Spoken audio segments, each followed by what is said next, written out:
Israel nekat dan menegaskan bahwa negaranya akan melakukan serangan balas dendam ke Iran.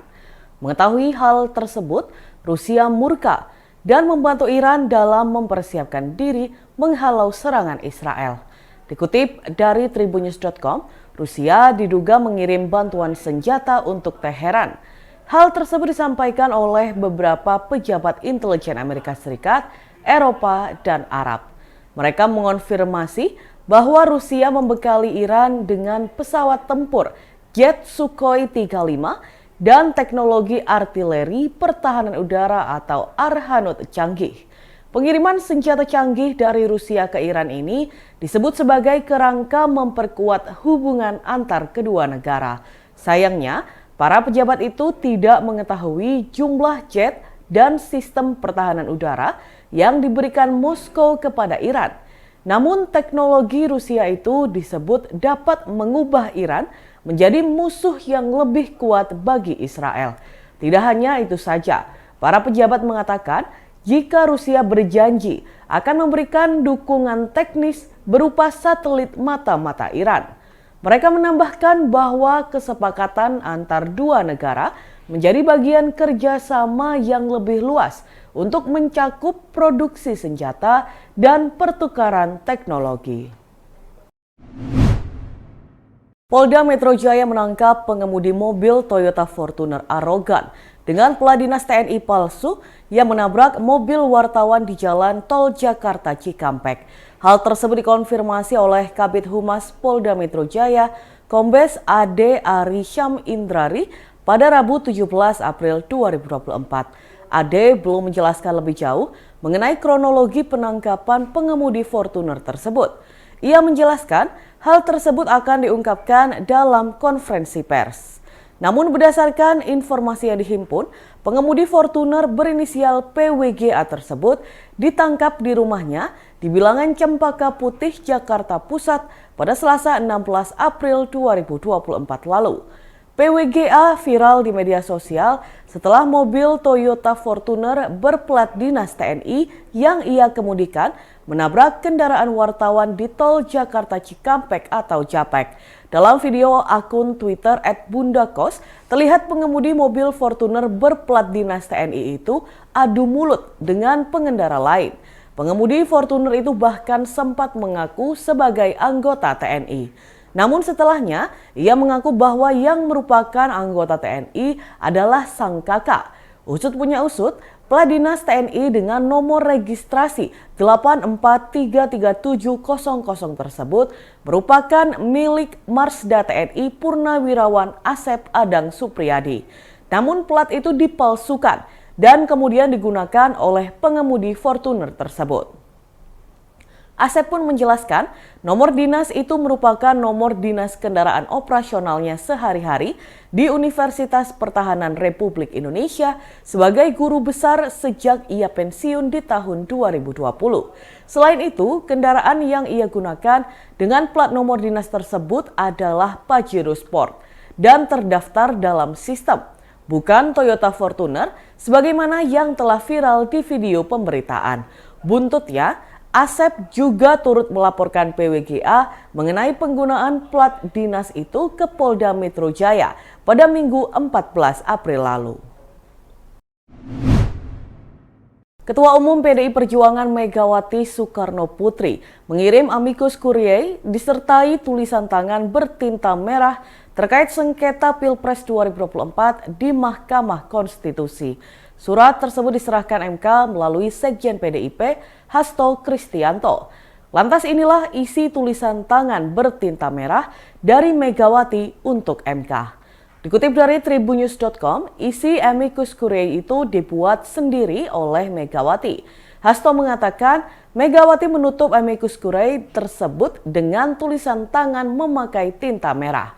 Bukan tanpa alasan, Hasto menyebut tinta merah itu sebagai simbol keberanian dan tanggung jawab sebagai warga negara Indonesia.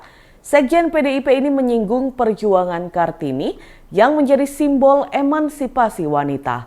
Dalam tulisan tangan itu, Megawati mengajak rakyat Indonesia untuk berdoa terkait ketukan palu MK bukan merupakan palu godam, melainkan palu emas. Ketum PDIP ini mengutip pernyataan Ibu Kartini, habis gelap terbitlah terang. Megawati berharap fajar demokrasi yang telah diperjuangkan sejak dulu timbul kembali dan terus diingat oleh generasi bangsa Indonesia. Amicus Curiae itu diterima langsung oleh perwakilan MK Immanuel Huta Soit. Immanuel memastikan Amicus Curiae dari Megawati akan diserahkan langsung kepada Ketua MK Suhartoyo. Sebagai informasi, Amicus Curiae memiliki arti sahabat pengadilan. Amicus Curiae diartikan sebagai pihak yang merasa berkepentingan terhadap suatu perkara sehingga memberikan pendapat hukum kepada pengadilan. Pengadilan bebas memutuskan apakah mereka akan mempertimbangkan suatu amicus brief atau tidak. Mudik Hari Raya Idul Fitri 2024 akan menjadi momen tak terlupakan bagi pria berinisial MR 32 tahun, warga Desa Lajing, Kecamatan Arosbaya, Kabupaten Bangkalan, Madura. Ia tidak menyangka kepulangannya dari Tanah Rantau, Kalimantan malah disambut oleh unit Reskrim Polsek Arosbaya pada H+1 Lebaran atau tepatnya pada Kamis 11 April 2024. Sosok MR dalam 3 bulan terakhir memang menjadi buronan Kanit Reskrim Polsek Arosbaya, Aibtu Nurul Trisdianto, atas perkara pencurian sebuah perahu kayu pada 20 Oktober 2023. Sadar menjadi target polisi, MR pun memilih kabur ke Kalimantan dengan menumpangi kapal laut. Sebelumnya, Nurul bersama personelnya sempat mengejar MR hingga ke pelabuhan di kawasan Perak, Surabaya. Pemeriksaan di seluruh dek kapal hingga mengecek manifest penumpang tujuan Kalimantan dilakukan.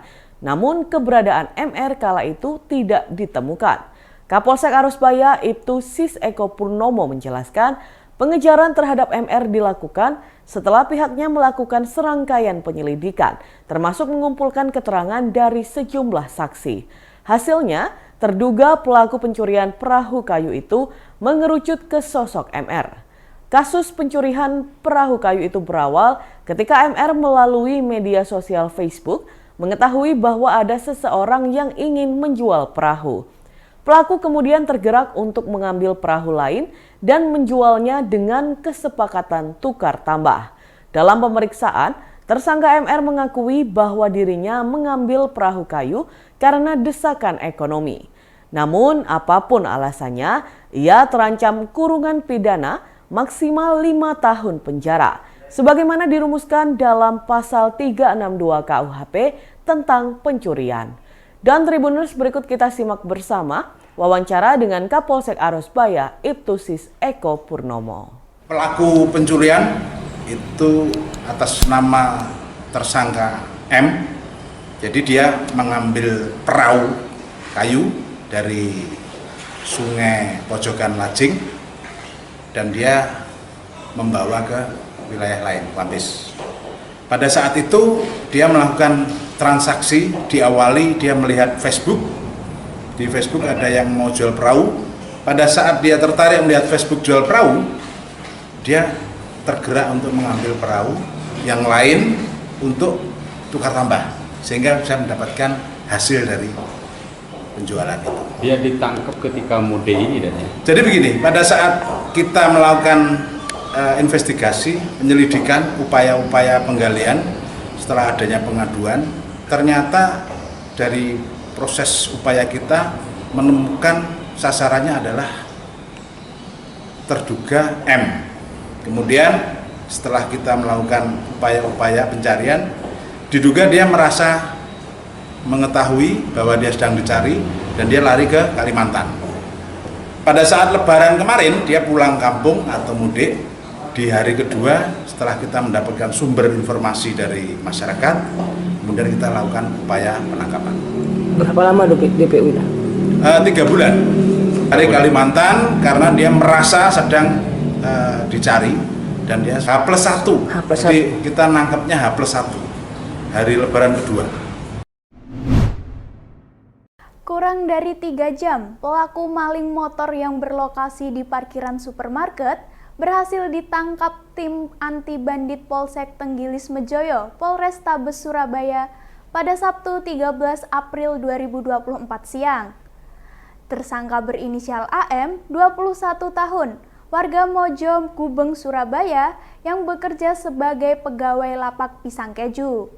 Tersangka AM menjalankan aksi pencurian motor di parkiran supermarket kawasan Jalan Jemur Sari, Surabaya saat disuruh oleh bosnya membeli barang bahan baku dagangan pisang keju.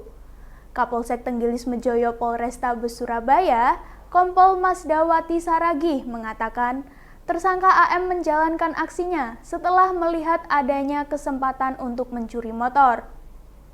Pasalnya, korban berinisial LV lupa mencabut kunci kontak motor dan juga sengaja meletakkan karcis tanda parkir dalam saku dashboard sisi kanan motor. Korban baru menyadari motornya hilang setelah berbelanja, kemudian melaporkan kejadian itu ke Mapolsek Tenggilis Mejoyo, diantar oleh anggota security supermarket. Setelah dilakukan penyelidikan, termasuk dengan melakukan olah TKP dan pemeriksaan CCTV, sosok tersangka atas pencurian tersebut dapat diidentifikasi profilnya, bahkan berhasil dilakukan penangkapan kurang dari 3 jam lamanya. Sementara itu, tersangka AM mengatakan dirinya mengaku hanya sekali menjalankan aksi pencurian motor tersebut dan dilakukan secara spontanitas. Hal tersebut dikarenakan tersangka AM tergiur dengan adanya kesempatan setelah melihat kunci kontak motor yang masih menempel. AM juga mengaku jika ia berhasil menjual motor curian tersebut, uangnya akan digunakan untuk melunasi biaya cicilan motor pribadinya yang menunggak selama 2 bulan.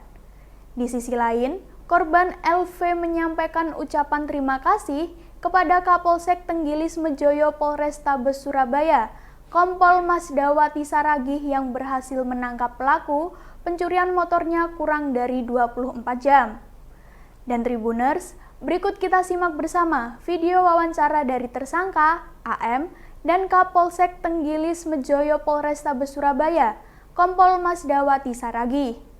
Kali ini, Kenapa? mulai spontanitas. Spontanitas, emang melakukan pencuri itu spontanitas ada bisa di... Ya jelas, Hah? jelas. Gimana awal mulanya kamu cerita lah? Awal mulanya saya lagi berbelanja, niatnya berbelanja. Habis itu tahu kalau ada kontak itu di sepeda motor, langsung saya bawa keluar itu. Pada saat itu ada karcisnya di dalam dashboard itu, makanya saya berani bawa keluar itu. Berarti karcisnya ada kamu lihat di mana? Di dashboard sebelah kanan. Oh, di sebelah kanan. Rencanamu tujuannya buat apa? Tujuannya buat bayar itu cicilan motor itu sudah 2 bulan nunggak. Sudah ada rencana mau dijual kemana? Belum. Terus? Pada Oh. cerita. Belum, pada saat itu hanya masih bingung mau kemana, soalnya mikir sepeda motor yang saya bawa itu belum saya ambil itu. Dan saya disuruh bos saya untuk berbelanja itu. Jadi pada saat kamu bawa, kamu taruh di mana kendaraan? Ditaruh di depan rumah teman saya. Enggak kamu ceritakan sama temenmu? Enggak, belum. Cuma saya taruh di depan rumah saja. Kami dari Tenggilis Mejoyo alhamdulillah berhasil mengungkap kasus curanmor yang saat ini terjadi di wilayah kami. Pada saat itu dari korban langsung laporan ketika menemukan kendaraannya tidak ada pada saat dia berbelanja di Indogrosir, langsung laporan ke Polsek Tenggilis Mejoyo. Setelah laporan di Polsek, tim kami langsung melaksanakan olah TKP ke TKP di Indogrosir, kemudian dilihat di sana, dipantau, ada menemukan hasil daripada pencurian tersebut dan langsung mencari terduga pelaku tersebut. Kemudian saat melaksanakan pencarian ditemukanlah tersangka pada waktu hari yang sama. Jadi hanya kurang lebih 3 jam kami bisa menemukan daripada tersangka tersebut. Barangnya di mana? Aslinya terekam CCTV atau? Iya, pertama barangnya sudah sempat dititipkan di rumah temannya. Kemudian memang pelaku ini sebenarnya tujuannya untuk berbelanja, namun karena menemukan kendaraan tersebut pada saat itu parkir, kunci masih di sepeda motor, kemudian juga karcis parkir juga ada di sepeda motor tersebut, sehingga membuat daripada tersangka tersebut untuk mengambil kendaraan ini. Dia kerja di Indogrosir itu atau seperti apa? Bukan, dia bekerja di tempat lain di swasta, namun dia disuruh oleh pekerja bosnya untuk berbelanja di Indogrosir tersebut. Dan kami karena BB-nya ada di kami dari pemilik korban, sehingga ini nanti akan kami serahkan kepada pemilik secara gratis. Suasana di sepanjang Jalan Raya Boyolangu, Desa atau Kecamatan Boyolangu, Kabupaten Tulung Agung berubah meriah. Kupatan atau hari ke-7 Lebaran dikemas oleh warga desa ini menjadi acara kupatan massal karena di sepanjang jalan tersebut terlihat banyak berdiri stan ketupat. Para pengguna jalan yang kebetulan lewat bebas mampir dan makan bersama. Tidak harus kenal panitia, siapapun bisa ikut mengantri untuk mendapatkan ketupat sayur tersebut. Panitia stan juga berupaya tampil menarik, salah satunya dengan menghadirkan hiburan organ tunggal. Stan-stan ketupat ini mulai dibuka pukul 7 waktu Indonesia bagian Barat pada Rabu 17 April 2024. Namun, karena banyaknya pengguna jalan yang mampir, sudah banyak stan yang tutup pada pukul 9 waktu Indonesia bagian Barat. Selain di sepanjang Jalan Raya Boyolangu, stan ketupat ini juga banyak didirikan di gang-gang kampung. Salah satu stan yang banyak dikunjungi warga, yaitu ada di halaman UD Perkasa Utama Ban. Sejumlah ibu-ibu sibuk menyiapkan menu ketupat sayur dengan lauk ayam lodo suwir. Menurut Tuti, salah satu panitia yang melayani menyiapkan menu, total beras yang dihabiskan untuk acara ini yaitu 65 kg. Karena proses pembuatan ketupat cukup memakan waktu, sebagian dimasak dalam bentuk lontong. Dengan beras sebanyak itu, ketupat sayur yang disiapkan mencapai ratusan porsi. Dan untuk memasak sayur lodeh, panitia menyiapkan 30 kg pepaya, 10 kg kacang, dan 5 kg kacang loto. Sedangkan untuk ayam suwir, panitia menyiapkan 20 kg daging ayam. Pengunjung kupatan massal ini tidak hanya warga Boyolangu, namun dari berbagai desa di Tulung Agung. Sutejo, salah satu pengunjung, mengaku sengaja datang untuk mencari sarapan pagi. Ia bersama 3 temannya tidak hanya datang di satu stan, namun juga pindah ke stan yang lain. Kupatan massal kini tidak hanya di Kecamatan Boyolangu, namun juga wilayah lain di Kabupaten Tulung Agung. Diketahui, tradisi ini muncul sekitar 10 tahun lalu, yang sebelumnya identik dengan Kecamatan Durenan, Kabupaten Trenggalek. Namun, tradisi ini tersebut sudah diadopsi untuk merayakan hari ke-7 Lebaran. Download Tribun X sekarang. Menghadirkan lokal menjadi Indonesia.